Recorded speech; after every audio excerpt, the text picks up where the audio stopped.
Hello and welcome to Bachanalia 2020. My name is Mike Baker and I'm the buyer for Vin Chicago, a fine wine merchant with locations in Chicago, Barrington, and Highland Park. You can learn about our 85-year history and the specially curated wines we select for our customers by visiting vinchicago.com. I wanted to quickly talk you through the wine tasting portion of Bachanalia 2020.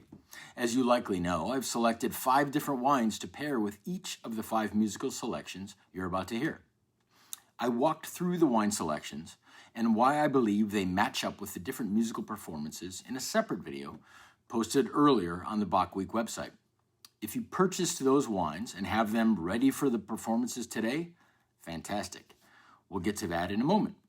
If you haven't purchased those wines, no problem. May I suggest that you simply pour a glass of whatever you have available and have fun playing along. You might consider opening 1 or 2 of those special bottles you've been saving for a momentous occasion.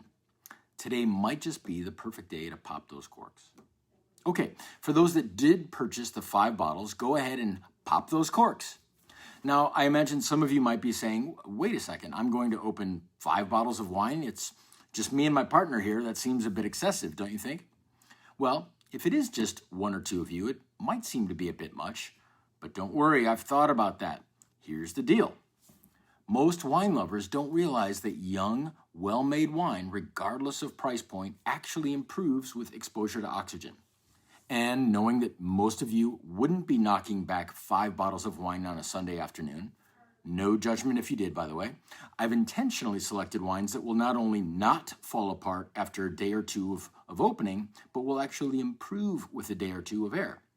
The only wine that might lose a step after a couple of days will be the sparkling wine, but really just the intensity of the bubbles will fade. The wine itself will still be quite tasty 3 to 4 days from now, and the whites and rosé wines will drink beautifully for 5 to 6 days and beyond.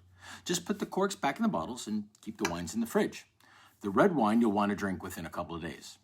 With that, get your corkscrew into those bottles, pour yourself a glass, and get ready for some stunningly beautiful music. Thanks for tuning in. Hello, and welcome to Bach Week.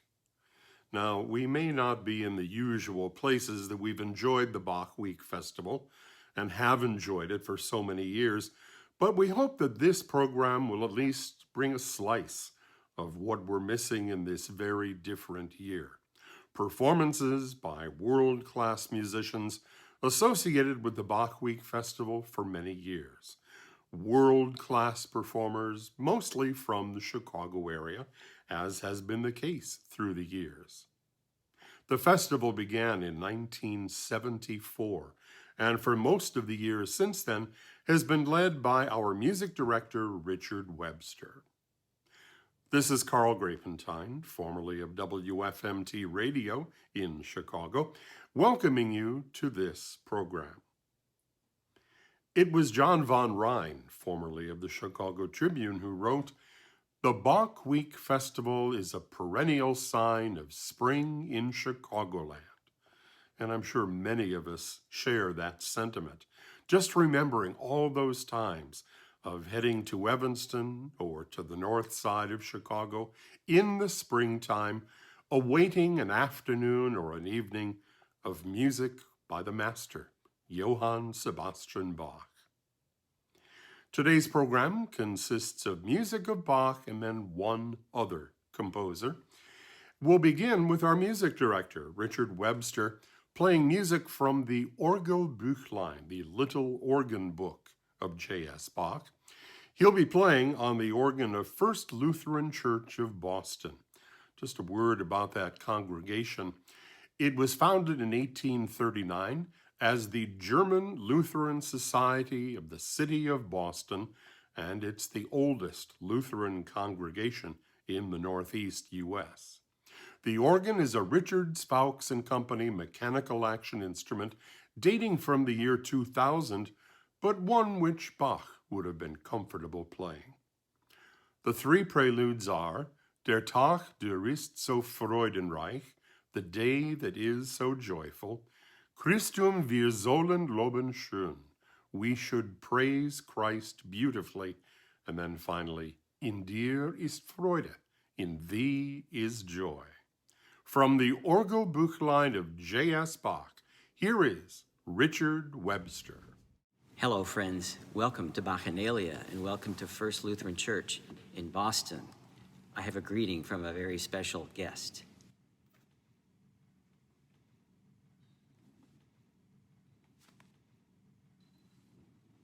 Enjoy our program today. Thanks for coming.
excerpts from the Orgelbuchlein of Bach, played by organist and our music director, Richard Webster.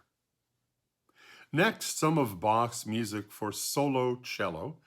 Our artist is cellist David Cunliffe, well known throughout the Chicago area as part of the Lincoln Trio, but many other ensembles and many other performances as well.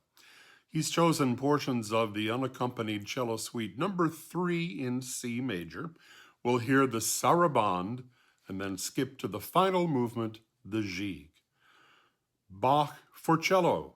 Our artist is David Cunliffe.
Bach for unaccompanied cello. Some excerpts from the Suite Number 3. The cellist was David Cunliffe. David is part of our next performance as well as part of a small group. One of the landmarks of all keyboard repertoire is the Goldberg Variations by J.S. Bach. A few years ago, the Russian violinist Dmitri Sitkovetsky made an arrangement of that keyboard masterpiece for a small ensemble, and we will hear some of that right now. We'll hear the opening theme, the famous aria, followed by variation number 18 and variation number 24, and then a reprise of the aria. From the Goldberg Variations of Bach, arranged by Dmitri Sitkovetsky and played here by the Black Oak Ensemble.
Excerpts from the Goldberg Variations in the arrangement by Dmitri Sitkovetsky, played by the Black Oak Ensemble. Next, we have selections from the Anna Magdalena Notebook.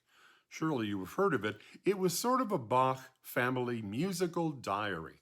All sorts of manuscripts in various hands, many of them by Anna Magdalena herself, Bach's beloved second wife, but with the various compositions from various composers. J.S. Bach, of course, but also his many talented musical sons, and we think also friends of the family. As a matter of fact, the first melody, which we're about to hear, Bist du bei mir, many believe was written by Gottfried Heinrich Stelzel. That will be the first selection. And then two excerpts from a famous Bach cantata, but these two excerpts also appear in the Anna Magdalena Notebook. From cantata number 82, which is usually a baritone cantata, Ich habe genug, I have enough, or I am satisfied, and then to the aria, which comes a little later in the cantata, Schlummert ein, slumber now, ye weary eyes. All of these excerpts from the Anna Magdalena Notebook, we are happy to have soprano Josephine Stoppelenburg and harpsichordist Stephen Altop.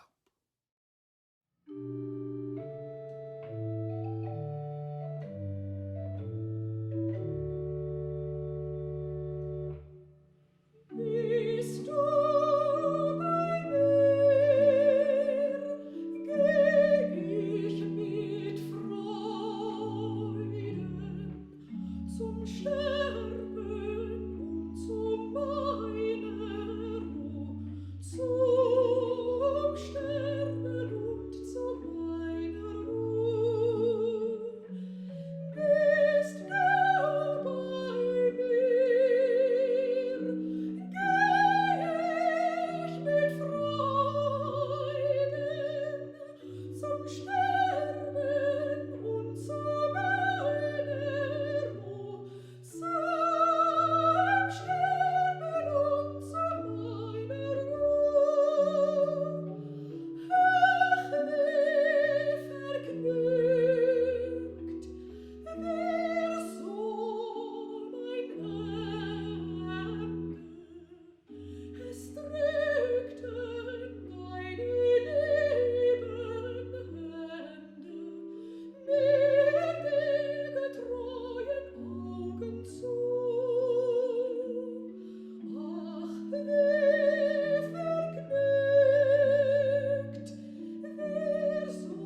Those excerpts from the Anna Magdalena Notebook, sung by Josephine Stoppelenburg and with harpsichordist Stephen Altop.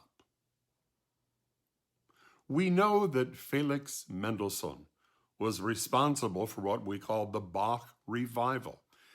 He staged a performance of Bach's St. Matthew Passion in 1829 in Berlin, which was almost 80 years after Bach had died, and it's hard for us to imagine that virtually no one on the face of the earth at that point had ever heard the St. Matthew Passion. And as they say, the rest is history. Today we have music by Felix Mendelssohn's very talented, slightly older sister, Fanny Mendelssohn, or with her married name, Fanny Mendelssohn Hensel. This is a prelude in G major for organ, a wedding processional, and once again we have our music director, organist Richard Webster, this time playing the organ of Trinity Church in Boston. The original Skinner organ was built in 1926 with a new console installed in 1956, and then the current console with all the newest of technology in 2018. Here is a prelude by Fanny Mendelssohn Hensel.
Friends, on behalf of the Bach Week Festival family, we hope that you've enjoyed today's music and wines, and we look forward to seeing you at our spring concerts in Evanston and Chicago. Thank you for your support for Bach Week. Stay safe and healthy. A prelude by Felix Mendelssohn's older sister, Fanny Mendelssohn Hensel. That was again organist Richard Webster. And with that, this program comes to a close. This version of the Bach Week Festival for this very strange year, 2020. We want to thank all of the performers, all of whom have been part of the Bach Week Festival family for many years. We also would like to thank Mike Baker, our enologist and featured wine presenter every October at the Bachanalia presentation. and the two churches with the two organs upon which Richard played. First Lutheran Church in Boston with cantor Jonathan Wessler, and Trinity Church in the city of Boston. And of course, our many thanks to our music director, Richard Webster. Thank you very much for tuning in. Hope you enjoyed the music by Johann Sebastian Bach. This is Carl Grapentine, Soli Deo Gloria.